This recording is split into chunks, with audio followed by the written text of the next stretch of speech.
नमस्कार, मैं श्यामगिरी। आज के कार्यक्रम में आप सभी दर्शकों का स्वागत है। नीतीश कुमार ने झंडा गाड़ दिया। नीतीश कुमार ने 122 विधायकों का व्यवस्था कर दिया। लग रहा है कि नीतीश कुमार इस बार तो नहीं सुनने वाले हैं और भारतीय जनता पार्टी ने जो गुस्ताखी की है नीतीश कुमार को हटाने का, उसे उसकी कीमत सत्ता से दूर होकर के चुकानी पड़ेगी। यह वक्त बताएगा कि कौन सत्ता में आएगा और कौन सत्ता में रहेगा या नहीं रहेगा। लेकिन हम लोग उन समीकरणों पर चर्चा करें जो मोदी सरकार को बहुत ही संकट में डाल रहा है, क्योंकि मोदी शाह की चाणक्य नीति या प्लान चकनाचूर हो गया है और जिस सामदंड भेदभाव से यह चल रहे हैं वह भी सामदंड भेदभाव मोदी शाह का इस वक्त काम नहीं कर रहा है। चाहे हम बिहार की बात कर ले, चाहे महाराष्ट्र की बात कर ले और चाहे चंद्रबाबू नायडू की बात कर ले, हम इन्हीं समीकरणों पर चर्चा करेंगे। क्योंकि कहा यह जा रहा है कि इंडिया गठबंधन की बात बन गई है और इंडिया गठबंधन की बात इस तरह भी बन गई है कि 272 सांसद तैयार हो गए हैं। 272 सांसद तैयार हो गए हैं। अगर 272 सांसद तैयार हो गए इंडिया गठबंधन के पास, अखिलेश यादव जो इसमें बड़ी सक्रिय भूमिका में निभा रहे हैं, सबसे मिलजोल कर रहे हैं, तो फिर नरेंद्र मोदी सरकार के लिए संकट ही संकट है। इस बात से इनकार नहीं कर सकते। फिर तो नरेंद्र मोदी को कुर्सी बचाना नामुमकिन सी बात हो जाएगी, क्योंकि वह अल्पमत में आ जाएगी। लेकिन क्या वाकई अखिलेश यादव को 272 सांसदों को एकजुट करने में सफलता मिल गई है? इसे जरा बड़ी ध्यान से समझिए। आप दर्शकों को मैं नीतीश कुमार से ही शुरुआत करता हूं। बिहार से हम लोग निकलेंगे, यूपी होते हुए, आंध्र प्रदेश होते हुए महाराष्ट्र पहुंचेंगे, क्योंकि 122 विधायकों का एकजुट होने से बिहार के अंदर 243 सीटों की विधानसभा में 122 बहुमत का आंकड़ा है। नीतीश कुमार परिणाम आने के बाद ही भारतीय जनता पार्टी के साथ कंफर्टेबल नहीं है। उसी वक्त भारतीय जनता पार्टी उनको सीएम नहीं बनाना चाहती थी, बहुत प्रयास और कोशिश की, लेकिन नीतीश कुमार ने इस्तीफा ही नहीं दिया। राजभवन जाकर के भी वापस लौट आए थे। इस्तीफा नहीं दिया तो बिना इस्तीफा दिए हुए शपथ ग्रहण कैसे होता। ऐसे में शपथ ग्रहण का डेट टाल दिया गया और 20 तारीख को शपथ ग्रहण हुआ, नवंबर महीने में। और जब 20 नवंबर को शपथ हुआ तो इस्तीफा दिए एक तरफ और एक तरफ जाकर के शपथ ग्रहण मुख्यमंत्री का लिया उन्होंने। भारतीय जनता पार्टी दिल पे हाथ रख करके बनाई, क्योंकि Bharatiya Janata party single largest party बनकर के आई। लेकिन शपथ लेने के बाद नीतीश कुमार को जिस तरह से कुर्सी से हटाने का कोशिश भारतीय जनता पार्टी ने किया और नीतीश कुमार ने उसे नाकामयाब कर दिया और अब बिहार यात्रा से वापस होने के पहले 122 विधायकों का समीकरण सेट कर दिया है नीतीश कुमार के शेरों ने। यानी कि नीतीश कुमार बिहार के इस वक्त शेर है। यानी कि नीतीश कुमार हटने का मतलब है कि बिहार की भी सत्ता भाजपा की जा रही है और उनके 12 सांसद भी साथ छोड़ देंगे मोदी की। दूसरी तरफ चलते हैं महाराष्ट्र में एकनाथ शिंदे की पार्टी टूटने की कगार पर आ गई है। एकनाथ शिंदे के 29 पार्षद बीएमसी में चुन करके आए हैं। एकनाथ शिंदे ने भारतीय जनता पार्टी को 2.5 साल का फार्मूला दिया, लेकिन भारतीय जनता पार्टी की तरफ से कोई जवाब ही नहीं आया। जब उन्होंने पहले कहा कि शिवसेना का मेयर होगा बीएमसी के अंदर, भारतीय जनता पार्टी ने कोई जवाब नहीं दिया। उन्होंने कहा कि 2.5 साल होंगे, 2.5 साल शिवसेना का और 2.5 साल भाजपा का होगा, उसने कुछ भी जवाब नहीं दिया। चूंकि बीएमसी का रिजल्ट आने के बाद कैबिनेट की बैठक सरकार की बुलाई गई। कैबिनेट की बैठक में ना तो अजीत पवार पहुंचे और ना तो एकनाथ शिंदे पहुंचे, दोनों ही नहीं पहुंचे। और एकनाथ शिंदे ने अपने पार्षदों को ताज होटल में रख दिया 29 को और उसमें कैद कर दिया, सिक्योरिटी लगा दी। अब एकनाथ शिंदे के पार्षद कहते हैं कि शिवसेना का बनेगा मेयर, और आपने अगर भारतीय जनता पार्टी का मेयर बनाने के लिए समर्थन दिया तो हम आपको छोड़ करके उद्धव ठाकरे की शिवसेना में चले जाएंगे, यानी कि घर वापसी कर लेंगे। और भारतीय जनता पार्टी एकनाथ शिंदे से बातचीत ही नहीं कर रही है। और दूसरी तरफ गोदी मीडिया आज तक अपने पोर्टल में यह छापता है कि मेयर महायुति का बनेगा। भारतीय जनता पार्टी को बहुमत नहीं मिल पाया है, लेकिन महायुति को बहुमत है, एकनाथ शिंदे के साथ मिलकर के हो जाएगा। और मेयर ओबीसी बनेगा या महिला, इस पर चर्चा कर रहा है। शिवसेना का बनेगा, इस पर तो चर्चा ही नहीं हो रही है, और ना तो भारतीय जनता पार्टी ने कोई जवाब दिया है। अब कहा यह जा रहा है कि 24 तारीख तक सब कुछ फाइनल होगा, तो इस बीच 24 तारीख तक एकनाथ शिंदे के पार्षद जो है वह होटल में रहेंगे। लाखों रुपया उनके खर्च हो रहे हैं एकनाथ शिंदे के, लेकिन बात अभी तक नहीं बनी। लेकिन उद्धव ठाकरे जिस तरह से चल रहे हैं और सक्रियता दिखा रहे हैं, इससे लग रहा है कि एकनाथ शिंदे की पार्टी टूटने जा रही है। एकनाथ शिंदे के 8 पार्षद भी अगर उद्धव ठाकरे के साथ टूट करके चले गए तो फिर एकनाथ शिंदे न घर के न घाट के कहीं के नहीं रह जाएंगे। फिर इंडिया गठबंधन अपना मेयर बना लेगा। और कांग्रेस से उद्धव ठाकरे की बातचीत होने पर कांग्रेस ने संकेत दे दिया है कि मेरा पूरा समर्थन आपको है। अब किसी भी कीमत पर बीएमसी शिवसेना के हाथ में रहे।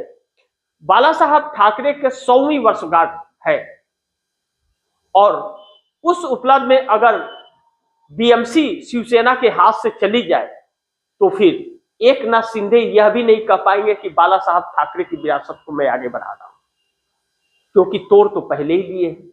अब ऐसे में उद्धव ठाकरे दूसरे नंबर की पार्टी बीएमसी में बनकर के उभरे। एकनाथ शिंदे 3 नंबर के, कांग्रेस 4 नंबर का। एकनाथ शिंदे को जनता ने अस्वीकार कर दिया है। अगर भारतीय जनता पार्टी ने तोड़ लिया पार्षद, और जबकि बीएमसी के अंदर पार्षदों को टूटकर दूसरी पार्टी में जाने से कोई उसके लिए कानून लागू नहीं होता, जैसे विधानसभा के लिए, विधायकों के लिए और सांसदों के लिए जो कानून लागू होता है वह पार्षदों के लिए कानून लागू नहीं होता। ऐसे में एकनाथ शिंदे न घर के न घाट के कहीं के नहीं रहेंगे। और भारतीय जनता पार्टी इनसे बात कर ही नहीं रही है कि शिवसेना का बनाएंगे या भाजपा का बनाएंगे। एकनाथ शिंदे ही बोलते जा रहे हैं, बस दूसरे तरफ से कोई जवाब नहीं आ रहा है। यानी कि भारतीय जनता पार्टी तोड़ने के फिराक में लगी हुई है। अब भारतीय जनता पार्टी ने अपने पार्षदों को व्हिप जारी किया है कि मुंबई छोड़ करके कोई भी पार्षद बाहर नहीं जाएगा मुंबई के, और जाएगा तो बिना इजाजत का नहीं जाएगा। अब ऐसे में एकनाथ शिंदे के होटल में संजय राउत मिल गए ताज होटल के अंदर खाना खाने के लिए, लेकिन कहा जा रहा है खाना खाने के बहाने बहुत बड़ा खेल कर आए हैं। अब वोटिंग होगी, वोटिंग अगर होगी और वह पार्षद एकनाथ शिंदे के, अब भारतीय जनता पार्टी जब एकनाथ शिंदे से बात ही नहीं कर रही है और एकनाथ शिंदे के 2.5 साल के फार्मूले पर कोई चर्चा ही नहीं कर रही है, कोई जवाब ही नहीं दे रही है, तो वह इनका मेयर बनाएगी, यह संभव ही नहीं है। तो ऐसे में वह पार्षद अगर उद्धव ठाकरे की तरफ वोटिंग कर दिए तो फिर एकनाथ शिंदे के लिए सत्ता भी जाएगी, सत्ता के डिप्टी सीएम का भी पद जाएगा और बीएमसी भी चला जाएगा, कहीं के नहीं रह जाएंगे। वैसे भी जनता ने इन्हें अस्वीकार कर दिया है। यह असली शिवसेना कहते रहे, लेकिन जनता ने इन्हें असली शिवसेना मानने से इनकार कर दिया है और उद्धव ठाकरे को असली शिवसेना मानते हुए 67 पार्षद दिए हैं। अब ऐसे में उद्धव ठाकरे ने जो शिवसेना की बात कही कि शिवसेना का मेयर होना चाहिए, या संजय राउत ने बयान दिया, अब अगर एकनाथ शिंदे और उद्धव ठाकरे एक हो जाए तो शिवसेना नंबर 1 की पार्टी हो जाएगी। शिवसेना नंबर 1 की पार्टी हो जाएगी, क्योंकि 67 और 29 सोच लीजिए 90 के आंकड़े को पार कर जाते हैं, और Bharatiya Janata party second party हो जाएगी और सिंगल लार्जेस्ट पार्टी शिवसेना हो जाएगी। फिर उसके हाथ में पूरा बीएमसी आ जाएगा। लेकिन एकनाथ शिंदे की क्या मजबूरी है वह तो वही जाने। लेकिन लग रहा है कि बीएमसी दो कार्य करने जा रहा है, दो में से एक तो होने जा रहा है। या तो एकनाथ शिंदे बादशाह बन जाएंगे, या तो सीएम बन जाए या मेयर बन जाए भाजपा छोड़ने के बाद। और भाजपा नहीं छोड़े तो एकनाथ शिंदे न घर के न घाट के कहीं के नहीं रहेंगे। अगर एकनाथ शिंदे उद्धव ठाकरे के साथ चले गए तो उद्धव ठाकरे के साथ जाने का यह तात्पर्य होगा कि विधानसभा में भी सरकार महाराष्ट्र में गिर जाएगी, क्योंकि अजीत पवार भी बिल्कुल रेडी है शरद पवार के साथ मिलने के लिए, और यह भी मिल जाए तो जो टूटी हुई शिवसेना और टूटी एनसीपी थी वह एकजुट हो जाएगी। अब 29 पार्षद आने के बाद में शिवसेना के जो विधायक या सांसद है वह भी 10 बार सोचने को मजबूर है कि इनका ग्राफ लगातार जा रहा है और कब तक पैसे के दम पर चुनाव लड़ते रहेंगे। और भारतीय जनता पार्टी चुनाव जीतने के बाद भी कोई महत्व नहीं देती है। ऐसे में एकनाथ शिंदे बड़ी संकट में है। अब फैसला एकनाथ शिंदे अगर जल्दी लेते हैं कि उद्धव ठाकरे के साथ जाने के लिए, तब तो बात बन जाएगी, अन्यथा एकनाथ शिंदे की पार्टी खत्म होने की कगार पर है। अब एकनाथ शिंदे के बातों का जवाब जब भारतीय जनता पार्टी नहीं दे रही है कि शिवसेना का ही होगा 2.5 साल और यह 2.5 साल का फार्मूला दे रहे हैं, तो पार्टी और भाजपा दोनों के तरफ से बीच में पीस रहे हैं एकनाथ शिंदे। लेकिन दूसरी तरफ चंद्रबाबू नायडू का मिशन 272 लग रहा है कि पूरा हो गया, क्योंकि नीतीश कुमार का मिशन 122 एमएलए और चंद्रबाबू नायडू का मिशन 272 सांसद लग रहा है कि पूरा होने के नजदीक आ गए हैं। इसीलिए इंडिया गठबंधन के अंदर एक खुशी की लहर देखने को मिल रही है। लेकिन अखिलेश यादव बड़ी उस पर कड़ी मेहनत कर रहे हैं। अखिलेश यादव नवीन पटनायक से भी मिले थे, बाकी लोगों से भी मिल रहे हैं, लेकिन कहा जा रहा है कि चंद्रबाबू नायडू ही सबसे बातचीत कर रहे हैं। एक बात और निकल करके आई है कि चंद्रबाबू नायडू 272 बहुत जल्द एकत्रित करना चाहते हैं और कांग्रेस का तो फुल समर्थन है। कांग्रेस तो बिल्कुल रेडी है, ऑफर हाथ में है चंद्रबाबू नायडू के। फैसला बाकी लोगों को लेना है। नीतीश कुमार अगर मिशन 122 कंप्लीट कर चुके हैं, बिहार में सत्ता परिवर्तन करने अगर जा रहे हैं, कैबिनेट विस्तार करने जा रहे हैं, तो इसका मतलब चंद्रबाबू नायडू के साथ है, तो 30 तो वैसे ही हो गए। क्या अब चंद्रबाबू नायडू जिस तरह से अखिलेश यादव कड़ी मेहनत कर रहे हैं, नवीन पटनायक से मिल रहे हैं, सांसदों को एकजुट कर रहे हैं, क्या ममता बनर्जी को भी एकजुट कर लिया है? क्योंकि ममता बनर्जी भी लग रहा है कि कुछ नर्म माहट उनके अंदर आई है, जो अकड़ थी वो थोड़ी कम हुई है। यह जान गई है कि नरेंद्र मोदी अगर प्रधानमंत्री रहे तो वह मुख्यमंत्री नहीं बन पाएंगे और आने वाले वक्त में बहुत संकटों का सामना करना पड़ेगा। इसलिए ट्रांसफार्मर को बदल दो।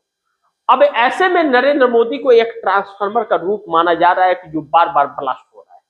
अब ऐसे में हो रहा है तो कई लोगों को जला रहा है। ऐसे में क्षेत्रीय पार्टियां खत्म हो रही है।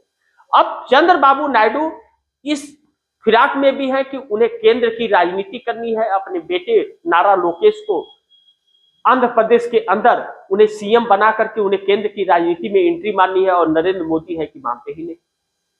अब ऐसे में चंद्रबाबू नायडू की एकनाथ शिंदे से भी बातचीत कही जा रही है कि हो रही है, और चंद्रबाबू नायडू और एकनाथ शिंदे की बात हो रही है तो बीएमसी को लेकर के ही एक मेयर का बहाना लेकर और एकनाथ शिंदे भारतीय जनता पार्टी का दामन छोड़ देंगे।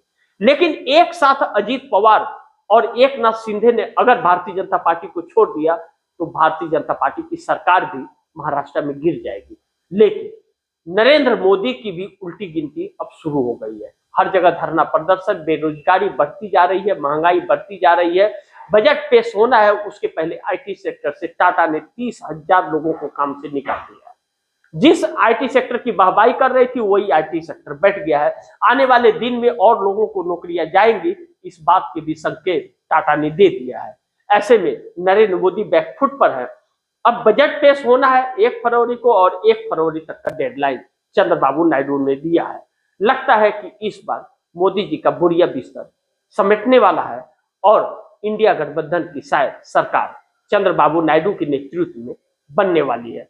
थोड़ा इंतजार करना होगा, वक्त बड़ी तेजी से करवट ले रहा है। देखना यह महत्वपूर्ण होगा कि कौन किस पर भारी पड़ता है।